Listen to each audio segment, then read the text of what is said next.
orúkọ mi nìyẹn Fúlàbí láti ṣe sí akẹ́kẹ̀ẹ́ ìṣẹ̀lẹ̀ fún wa nǹkan tó ṣẹlẹ̀ ní ìlú. Àbọ̀ afẹ́fẹ́ àtẹ̀lé yín ọ̀pọ̀lọpọ̀ ọmọ Nàìjíríà ló ń retí láti gbọ́ láti gbọ́. Nílé ẹjọ́ lónìí ìjọba Ọ̀ṣun ó fún wa ní ìwé pé ká ṣe ẹjọ́ yìí títọ́ àti bìtì àwọn ọlọ́pàá ti ṣe dáadáa sí àṣà àwọn ṣe pé àrùn gba ẹjọ́ yìí lọ́wọ́ àwọn ọlọ́pàá láti lè máa ṣe pẹ̀lú àwọn lọ́ọ̀yà wà látọ̀tọ̀ ṣùgbọ́n lónìí.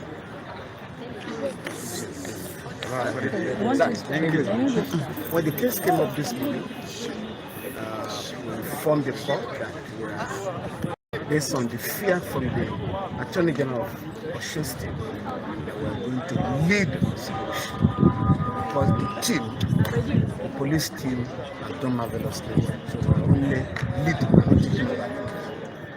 leading the prosecution at this stage. What is it? Well, it's no problem. Subject to the approval.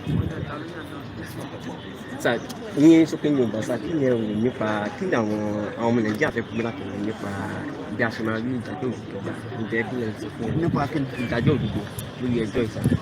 A lè sọ yẹn when court àwa nílé ẹjọ́ kí wàá dá lé ó dá wa lójú pé adájọ́ àgbà tó ń ṣe ẹjọ́ yìí ó máa ṣe dáadáa.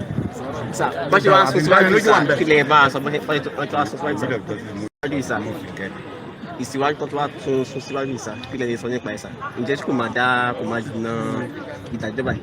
Kò sí nǹkan tó kò sí wàhálà rárá ẹ jẹ́ ká fọ́ lérò. Thank you, sir. Yes. What are you doing here? So you wanted to put one seat on my body level. Now you have seen it today.